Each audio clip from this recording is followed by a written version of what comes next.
Greetings and welcome to the OPRESCAS webinar 2023 focused on pre-launch and WebAdMIT.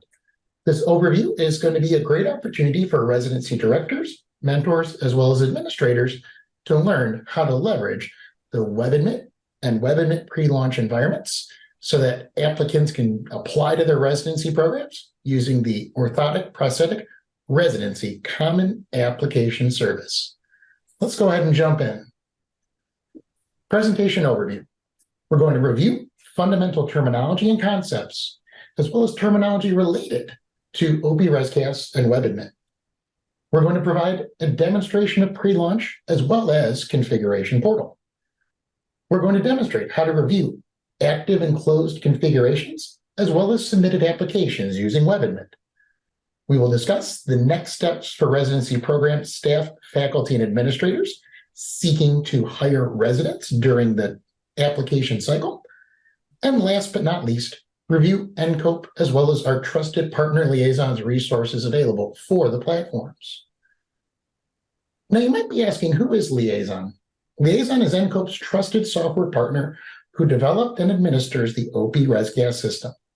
They have a team of individuals dedicated to support residency directors as well as program staff with the administration of the system.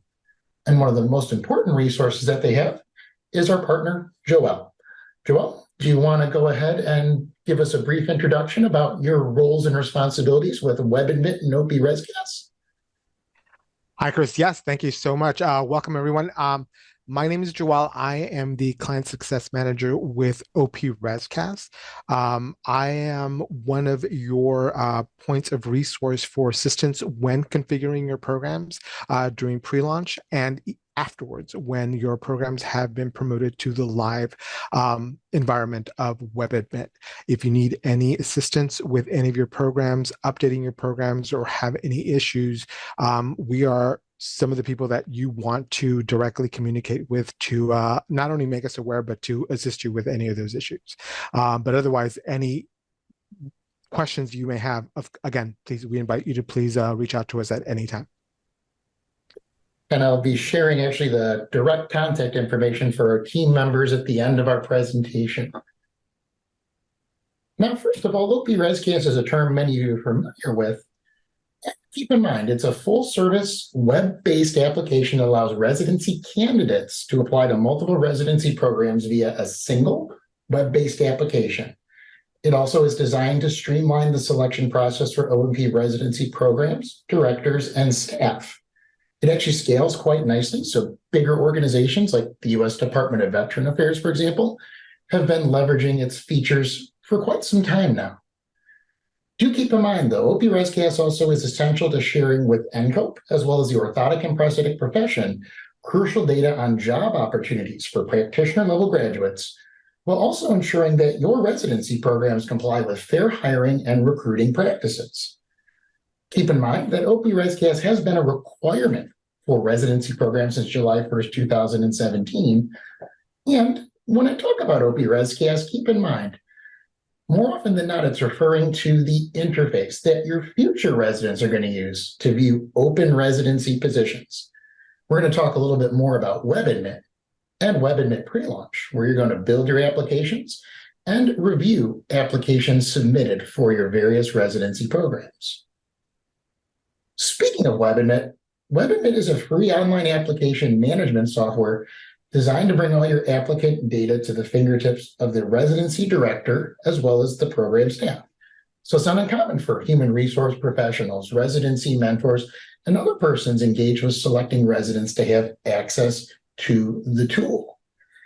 WebAdMIT is something that your applicants won't know anything about. So if you use that term, they're probably going to shrug their shoulders and go, I don't know what that is, but I promise it's incredibly relevant if you are a director, mentor, administrator, because that is where we're actually going to have you set everything up so that people can apply to your residency program. Now, it's important to recognize that WebAdMIT actually has two different versions. There is pre-launch and then traditional WebAdMIT. Prelaunch is the version of WebAdMIT used to begin configuring an existing residency program for the current cycle. as well as create a new program for the current cycle. This is where you build those applications so that there's something for your future residents to apply to. WebAdMIT, or traditional WebAdMIT, as I called it earlier, is the version of WebAdMIT used to view applicants for the programs that you built out using the pre-launch system, and also allows you to add users to your organization who might be assisting in the review process for residency program applications. For some of my more seasoned users, you might remember a period of time when you only needed to know about one of these, but keep in mind, you must use the pre-launch environment to build your applications out and share them so that they're accessible via OPRESCAS. Now let's talk about the ABCs of WebAdMIT. There's an organization, and an organizational level account is an O&P company. It can represent actually multiple residency sites for that company. So the U.S. Department of Veteran Affairs, which I mentioned earlier, is actually a single organization. But that organization has 20 accredited residency programs that advertise using the OPRESCAS system. A residency program is an individual program type and location that the organization wishes to advertise. So, for example, the U.S. Department of Veteran Affairs has the Hines Orthotic Residency. Hines Hospital is located in Chicago, where I reside. So they may have an application called the U.S. Department of Veteran Affairs Hines 12-month orthotic residency. This falls underneath the umbrella of the organization. For a little bit of context, let's do a case study, because Boston O&P, they're another organization that's been using the WebAdMIT and OPRESCAS platforms for some time. Boston O&P wishes to hire one 18-month combined O&P resident for their Richmond, Virginia office, one 12-month orthotic resident for their Richmond, VA office, and two 12-month orthotic residents for their Boston, Mass location. How many programs need to be configured? And I'll give you a moment just to think about the answer, but what should we do? To put it simple, you're actually going to need 3. At Richmond, they're looking for both combined as well as orthotic residents. You need an application for each, but you only need one application for the Boston, Mass location, because although you're looking to hire 2 residents for that type of program, they're both applying to a single discipline orthotic residency. So the correct answer here, well, it's 3 programs. But don't worry, copying and duplicating programs is pretty easy, as I'm about to show you. Now, where do I perform configurations or build out applications? This is done within pre-launch using a tool called CAS Configuration Portal. The website to log into pre-launch is on the screen, just prelaunch.webadmit.org. You're going to scroll down to Administration on the left-hand side and choose the CAS Configuration Portal. Keep in mind that the CAS Configuration Portal is going to open up in a new tab, so you may need to disable a pop-up blocker if you're using one of those extensions within your Firefox or Chrome browsers, for example. This does also work fairly well using Safari if you happen to be an Apple user as well. There's even a Safari version for Windows if you're curious. What I'd like to do now is a quick demo of our pre-launch platform. We're going to go through it together with a quick tour. I'm not going to do a full configuration, but I want to show you how to get to the various places within the platform. And then we could also focus a little bit on what happens after we submit some of those configurations.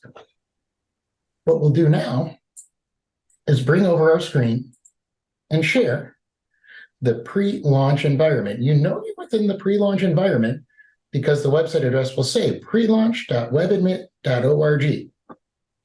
Also, you'll see that there's no applications because you're not going to view the actual applications submitted by your future residents here. You do that in WebAdMIT. But what you do here is you build applications to make them visible for your future residents. Now, an important thing to consider is we have a thing known as cycles. And cycles normally run from the early fall of a calendar year to the late summer of the subsequent calendar year. So, for example, roughly August 26 or so of 2023 through the middle of August 2024 is the current cycle. You can actually jump between the various cycles using the pull-down toggle menu that I've shown here.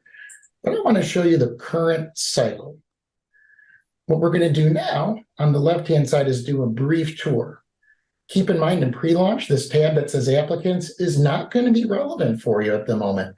The reason for that, we're not going to actually be able to view the applications submitted to your organization here. That's in regular WebAdMIT, right? What we can do, however, is do management. This is the most important tab here.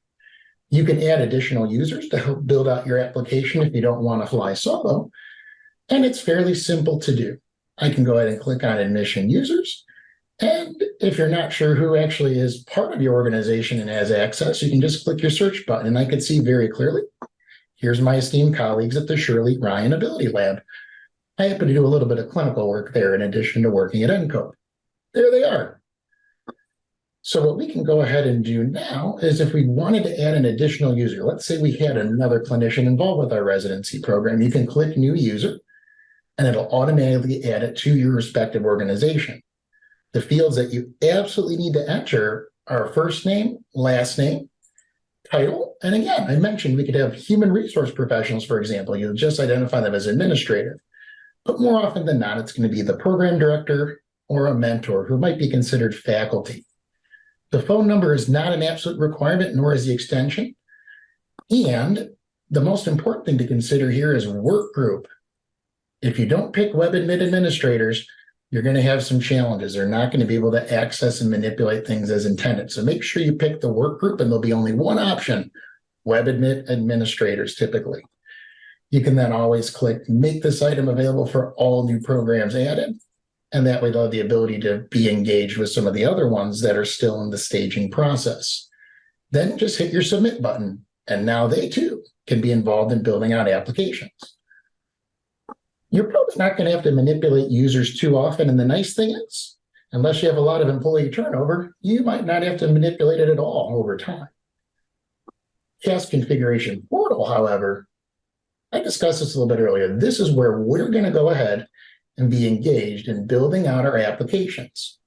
And you'll be able to see previous cycles. As you can see, I've been engaged with the system for quite some time. But I'm going to pick the current cycle, 2023-24, and my organization. You should only have one choice typically. And once you get there, you'll be able to see your application status. And the nice thing is we've already done the build outs and gotten our applications approved. See this big turquoise colored approved? That means that those applications have been set up and pushed over for public view. And in the case of all the applications, you'll see an open date, August 25th, and a deadline, December 1st, when is the absolute last day they can apply. Now, when you do start a new cycle, let's imagine that you have not yet done the configurations. I'm going to go ahead now and create a duplicate of one of the programs. Let's go ahead and tweak our summer orthotic residency program. I'm going to go ahead and click copy program. Then pick orthotic residency, and I recommend leaving copy program settings checked. This will make your life a little easier. And we're going to copy that. And you'll see, ooh, now I have a program called copy, and it's in draft. A common mistake made when doing applications in pre-launch is not submitting the application for review. If it says draft, that means you can manipulate it still. And it also means that it's not shared with any of the applicants. Nobody can see it right now except you while you're building it out. Let's go ahead and manipulate our draft application. I'm going to actually just hover my cursor over the row that says summer-copy-1 and edit my details real quick. And it'll show the basic information that's been copied over from the other applications. If you want to see what your application looks like right now, you can simply scroll down to program settings and click on the little eyeballs to see, ooh, we have our home page and branding, and we have some information shared about our residency program. We got our director's email address listed. This is all good info to have. And this information is here because it existed in a previous application. If you've never had an application before, you actually have to enter some of this info, but don't worry. We're happy to help you out with that. I'll show you how to do that in just a moment. You also can see that evaluations, documents, and questions, all these features have been turned on within the application. And if you click on the eyeballs, you can see the evaluation options, which we'll talk about in just a moment, documents where things like resumes and cover letters might be uploaded, for example. Those are all enabled. Now, I mentioned the application's in draft. The only way that it will ever be made visible is if you submit it for review, but not just yet. Don't hit submit for review until you're happy with the application. It has the information that you need. So first and foremost, I recommend starting in branding. And we could see our header. Your header needs to be in a JPEG, JPG format, 900 pixels wide by 270 pixels tall. And your instructions, here's all that neat text that was useful for us. We can go ahead in here, and if we want to, hit edit instructions. And the text that was previously entered, don't worry, it's still there. But let's go ahead now and amend the application, if you will. So right now it says we utilize the OPRESCAS system, but what if we wanted to actually share a link to the hospital? To learn more about the Shirley Ryan Ability Lab Hospital, please visit. And what we can do here is just paste in our link.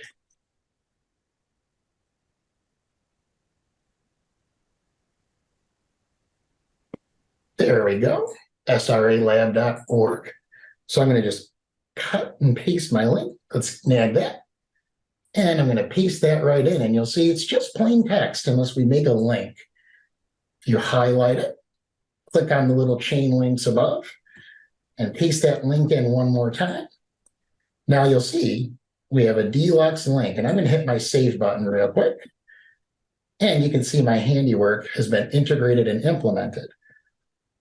If there's one piece of information I recommend you share with applicants, it should be the contact person for your residency director. Not that you don't have awesome administrators. There's human resource professionals and admins at your clinics that do amazing things. But I can tell you in general, the residents are a little bit less concerned about the hiring process, but they might ask you questions like, what percentage of your caseload is pediatric orthotic patients requiring AFOs?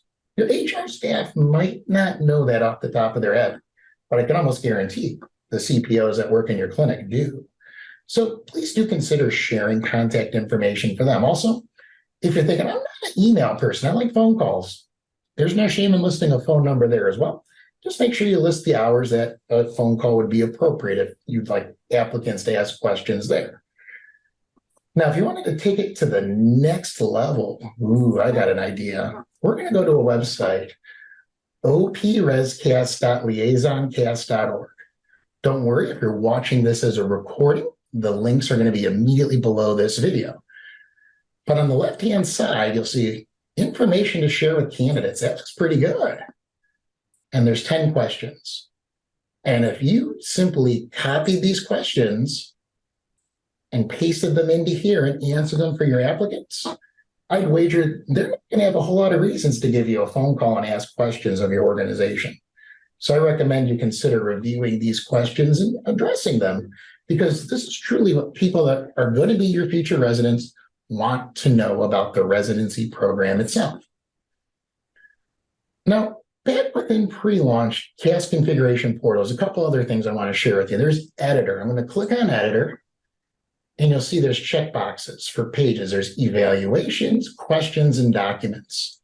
If you click on evaluations, this is a standardized Likert scale form that you can have the O&P faculty members of the school fill out on behalf of the applicant. You can learn a little bit about them. And what I recommend you do is we can go ahead and set up OPRESCAS evaluation form. There's only one option. The minimum number required, that's the minimum number of recommendations you'll accept, and the maximum. If you don't want to read more than 2, change that number to 2. I do recommend you leave this unchecked, though. Recommenders must submit the minimum number. If you check that and the applicant doesn't get enough referrals in from their faculty members, you won't be able to see the full application. And that's not necessarily a good thing, because they're getting held up by their instructor at the school. Once you're content with the features here, you can go ahead and hit your save button, which is what I'm going to do now. The other thing that I promise you you're going to want to configure is documents. Click on documents here. And you can go ahead and solicit for document information. In this case, we're looking for a personal statement as well as a resume. And to add documents, you can just click your button here and pick your documentation type. Since I've already added personal statement and resume, they're not listed here. But if you wanted to add an option that says other and say that it is required and the most I'll accept is 1, please upload a clinical portfolio in PDF format that highlights your clinical fittings during school. And hit my save button. And you'll see there it is. Under other, please upload the portfolio. And we've gone ahead and updated all this information. And if this little blue button here doesn't show save, make sure you do click it. Because if it's grayed out like this, that means it's already locked in. If it actually is still visible, always hit the save button. Treat it kind of like back when you use Microsoft Word in college. Always click that save button to make sure that you have the latest version available to you. On that note, I know that actually we don't want to submit this for a real application. I'm going to go ahead and delete this document. It's just as easily done here.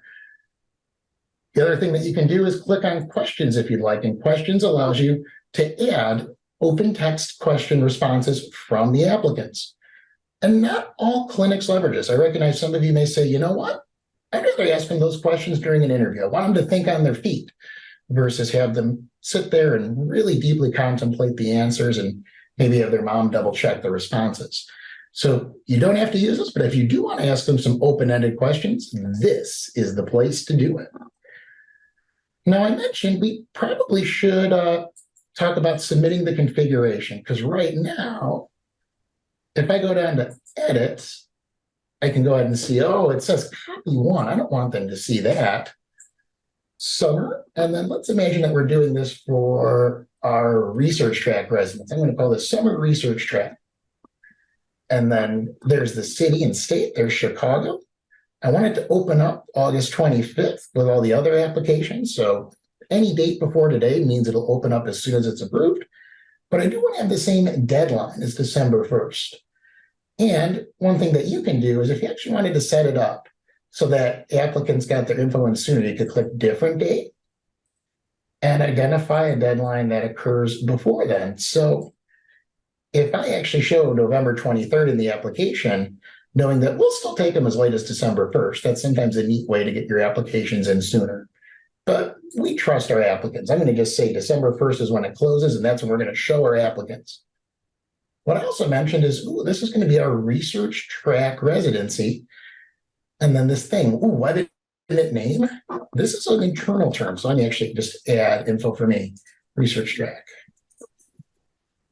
Make sure we change the track over to research, hit save. And now when I look here, I go, that all looks good. Have that application open through December 1st, open it as soon as possible, because August 25th is certainly before today, it's September 15th. And I can double check all my handiwork, see if my edits on the homepage look good. There they are. To learn more about the hospital, click here. I like all that. Don't forget, scroll down, hit submit for review. This is a glorious moment because at this point in time, it's going to go off into cyberspace and be handed off to my esteemed colleague, Joelle, who's going to review it. So if I go back to my organization, see how it says review in big green letters? That means we're just waiting for the liaison team members to take a look at it and approve it. And once it's approved, that nice turquoise reference, it's going to be copied over to the WebAdMIT system. And WebAdMIT, well, that's where you're actually going to go ahead and look at all those awesome applications that you've received from your various applicants. So that was just a quick explanation and demo about how pre-launch works. I'm going to hand things off to my esteemed colleague, Joelle, to coach you through WebAdMIT so we can focus a little bit on what you do after that application is posted. Please stand by while I go ahead and turn off my screen share and hand things off. Joelle, please let me know if you're able to turn on screen sharing on your end.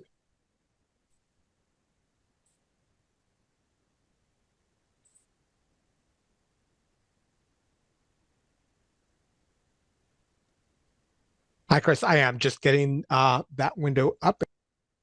1 second. All right. Please let me know if you're able to see my screen. Okay. It's in glorious 1080p. I love it. Excellent. All right. So this is for most of you who are configuring your programs in the process that Chris just went over with you all. This is going to look exactly, it's an exact mirror of your account in pre-launch as you're going to find in the production environment of WebAdMIT. Now, as Chris referenced before, the live side of WebAdMIT or the production side is where you're going to be receiving all the submitted applications. And this is where you're going to be able to access all the application data and review it.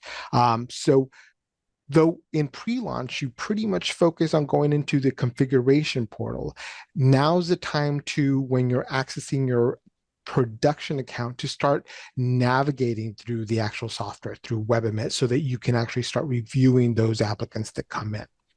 So one of the things you want to remember when you first log in, now this is a testing site, so this is just information that we can play around with, but this is very similar to what you're going to be looking at when you log into your production side. So again, Chris mentioned, make sure you're in the correct cycle so that you're reviewing all those applicants that are coming in during the current cycle, as we are in the 23-24 cycle. In your dashboard, in the very center, you're going to start seeing all those applicants who recently submitted to your designation, and you'll see them correctly posted and listed right here in the center.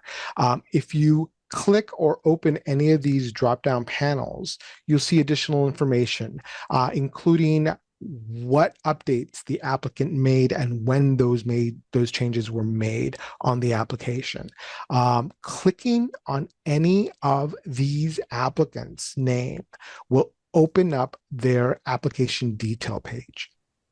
But before we go there, another way to locate applicants, if we quickly go back to the right side of your dashboard, you'll see this designation by application status.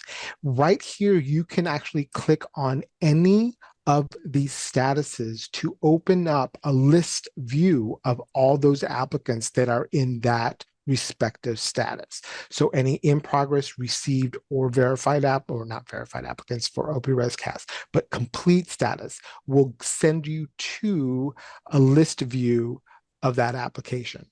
And from here, you can either run an additional search using any of the fields listed here. Again, you can do application status. Here we go. If you wanted to do a different search for, let's say, received applicants, you would just click received, click search. And if there was any applicants in that status, it would pull up from here. But as you can see, we don't have anything. So what we're going to quickly go back to our dashboard. And again, you can either search for applicants on the right side or on the left-hand side of your dashboard. If you quickly open up your applicants dashboard or the panel, you can just navigate to the search link. And again, you'll find those fields where you can do a more concise search for any specific type of applicant here. You can either search for them by their ID, their name, or again, their applicant status. Once found, and we can do complete, and we'll get this test application come up for us. So from here, what you want to do is click on that name again, the name and OPRES ID field. And this will take you directly to the applicant detail page. And from here, you're going to get a lot of information that the applicant has filled out, not only on the core application, but any information and questions that they filled out in your program specific pages, which is quadrant 4 of the core application.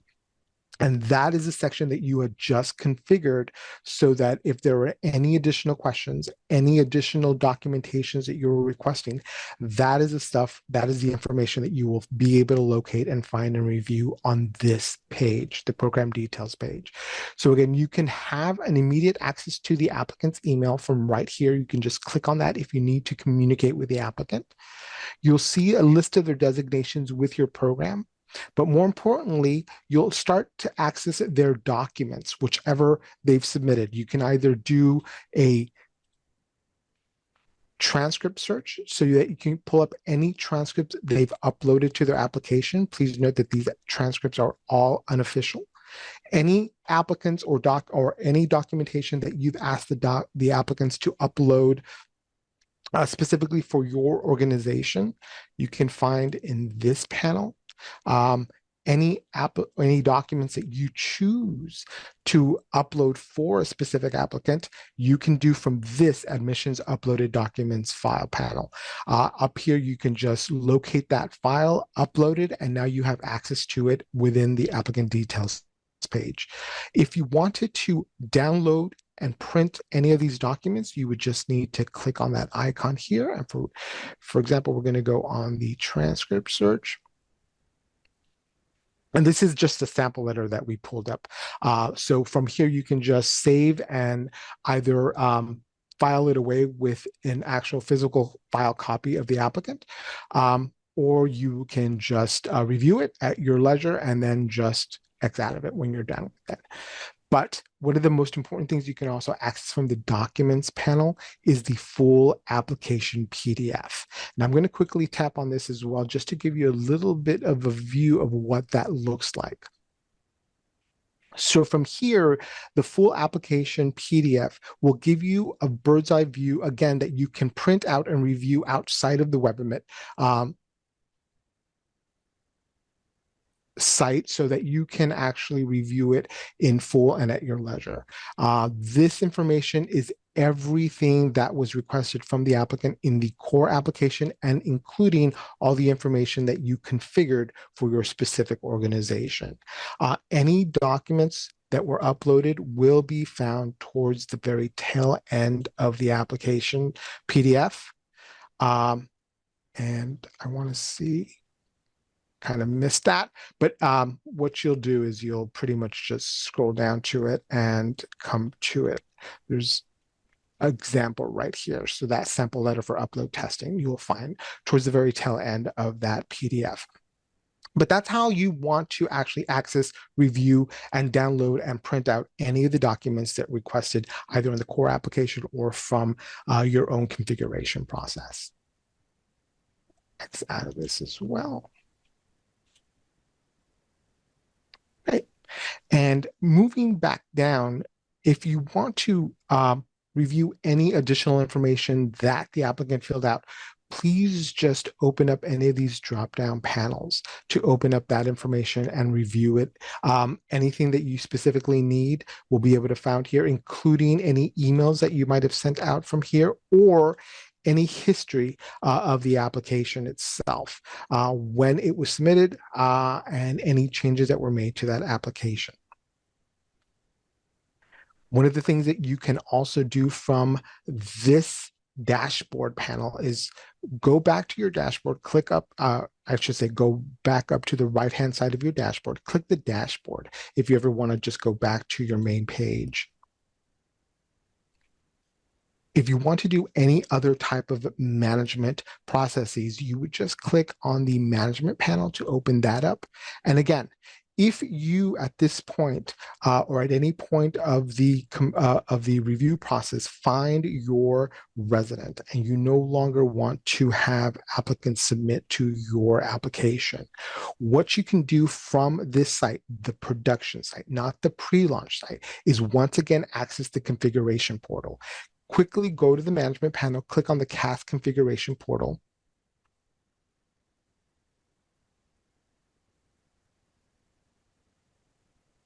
And this will again walk you through the same process that Chris just went over. And from here, you would just open up any of, and we'll just say that they're all approved and open. You would just click on that details link again, and open it up for edits. This is a testing site, so it's not letting me go in there right now, but you would just click that edit button and then change the display and default deadlines to indicate that you're closing. That usually means a date prior to the day you're doing that change, so that it can immediately close your application on the applicant portal. Once done, again, as Chris said, please always save your work. Once saved, that'll immediately close out your application and you should be all set. I'll go back to the applicant portal. Another thing, again, if you need to edit or manage any user accounts, you'd be able to do that from here as well. So just again, click your management file, open up the admission users tab, and from here, you'll be able to either run a search for all active users, all deactivated users, or if you want a combination of both, just hit that little blank selection or option and then run a search. And this will pull up all your active and deactivated accounts, user accounts. If you need to add a new user account, you would follow the same process that Chris went over. Just make sure that you're adding the first, last name, and email. That's at least the most basic parts that need to be filled out so that they understand. And again, most importantly, making sure that they are set in the correct work group and they have access to the correct programs. They have access to all programs. You can just mark check all. And you can click this box so that any new programs that are made available can just automatically be given access to those users, and then just click submit as well. And again, if you're done, you just need to click back on your dashboard and move in quickly. So one other thing that I just want to quickly mention is reports and exports. From here, what you want to remember is that if you want to pull any specific type of applicant data in a more list or export file, all you would need to do is navigate to your export manager, click on that link. From here, you'll see a list of any exports that you've configured. But if you haven't configured any, all you want to do is click the new export blue button at the very top right. And from here, you're going to be able to select what applicants you want to pull data from, either every applicant that's submitted to your program or from a list of applicants that you may have configured, or any ad hoc list collection of applicants that you've entered into your clipboard. From here, you'll be able to also decide what type of file you want this report to come into. Either two of the most popular ones are the CSV and the Microsoft Excel files. So for this instance, we'll choose the CSV. And then you just name this type of report.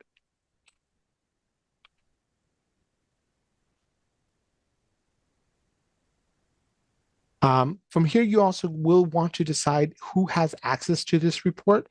One of the things that's either visible just to you or for anyone on your team.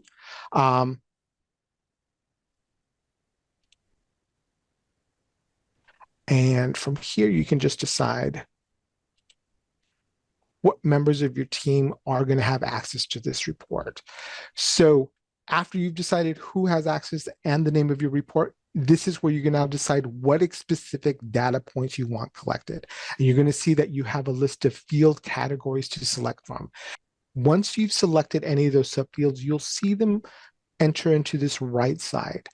From here, you would be able to either select and rearrange any of those subfields that you like and how you'd like for them to present on the actual report itself. Or if you decide that you don't want any of those specific ones that you've chosen, you can quickly delete them from this category as well. Once you've selected all the different data points that you want on your report, you would just click Create File. So once you've finished configuring that report, you would just run the report, and then it'll go back to the most recent files manager page. And from here, you'll be able to click on that downloaded report and open it up and either save it to any part of your files from here.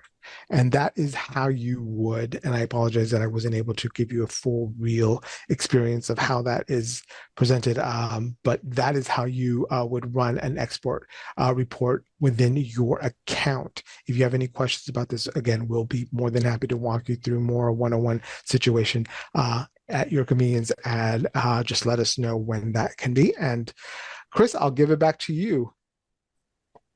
All right, thanks so much. Wanted to take advantage of the last 10 minutes or so to work through some frequently asked questions. Now, a term that we shared earlier, but I want to make sure we're on the same page, is a cycle.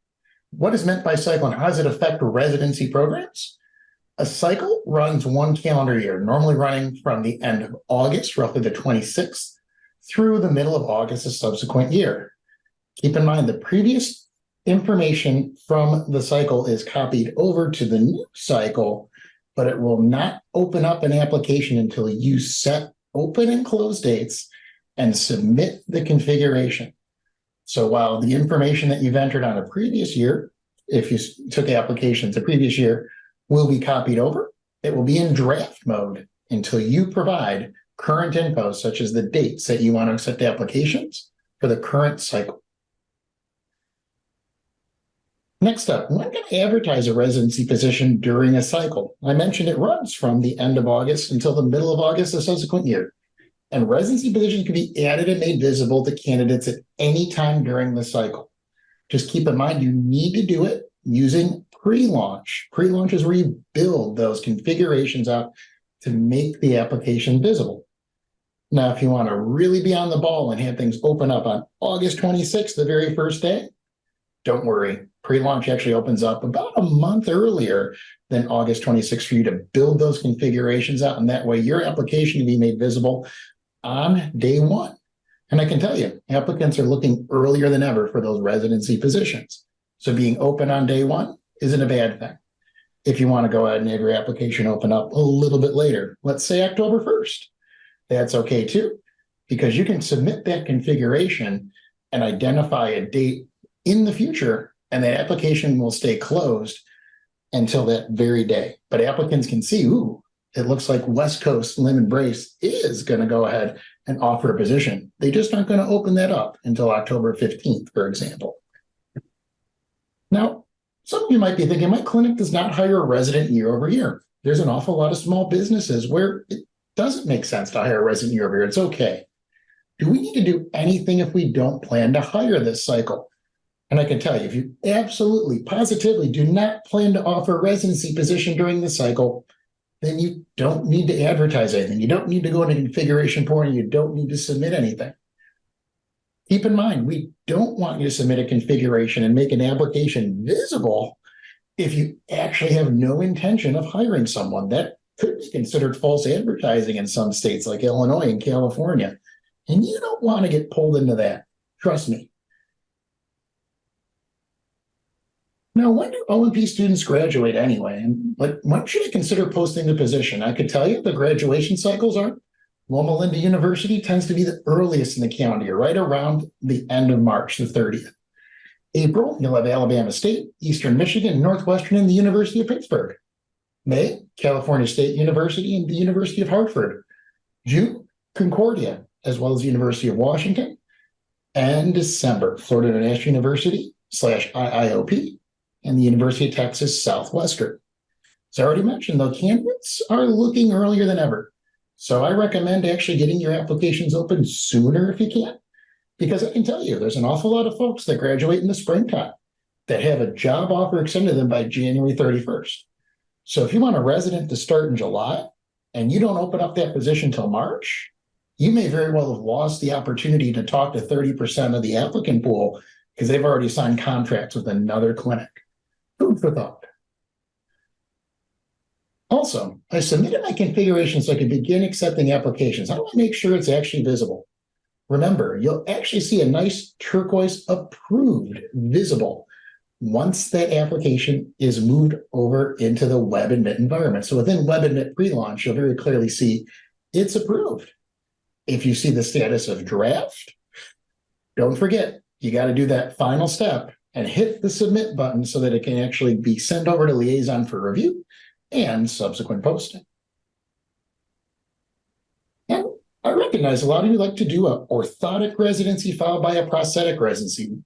If you plan to have your current orthotic residents stay on for their prosthetic residency, do they need to apply with OPRESCAS? They're already on the payroll. And I can tell you, if you do not plan to offer any other prosthetic residency positions at your company, besides the one position for your current orthotic resident, then there is no need to have them apply with OPRESCAS. They're just changing job titles. No longer are they resident orthotist, they're going to be resident prosthetist. That's okay. Now, if you plan on offering a prosthetic residency and wish to hire the best possible applicant, quote unquote, and you encourage your current resident to apply, then the position must be advertised. And that's what we do at Shirley Ryan. We don't guarantee that we will retain our residents for their second residency. They have to compete for a position both years.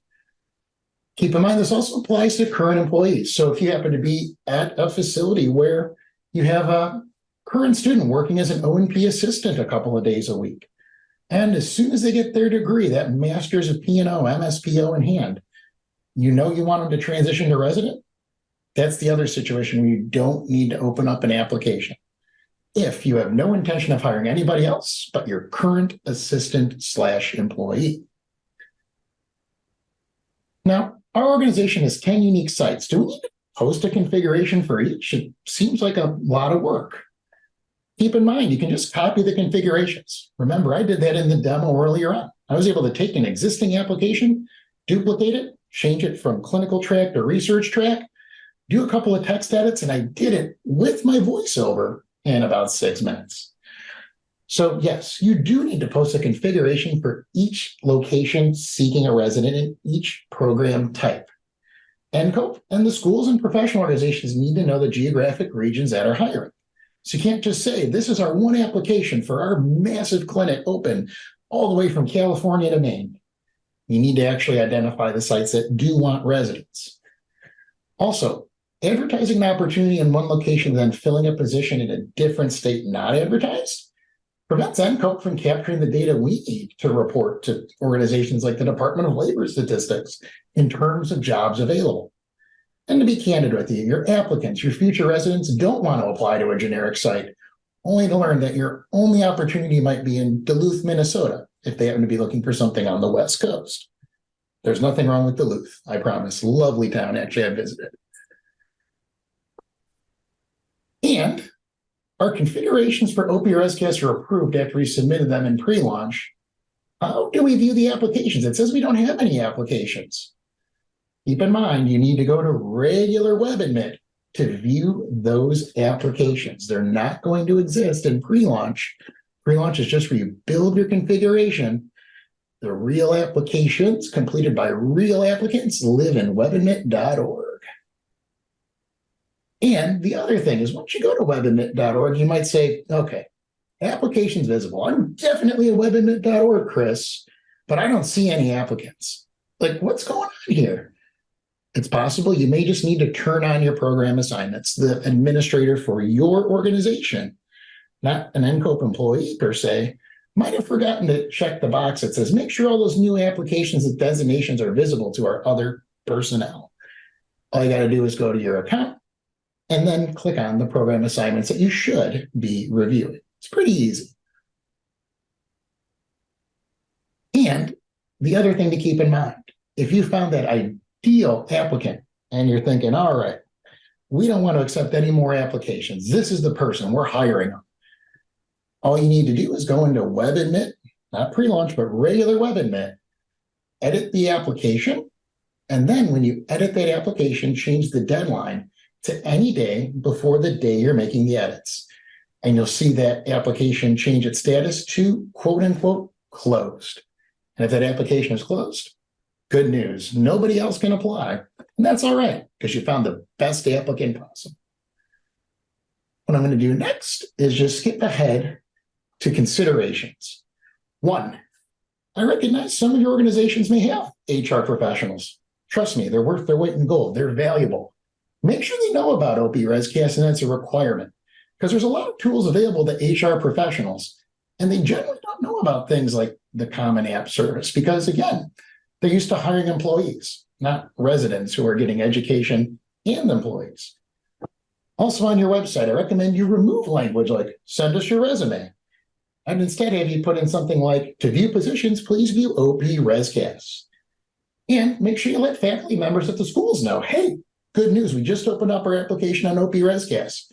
Because if you happen to be a clinic in Michigan, for example, you should probably tell the faculty at Eastern Michigan University that you're looking, because I have an awful lot of folks that are from the state of Michigan who'd love to stick around given the chance.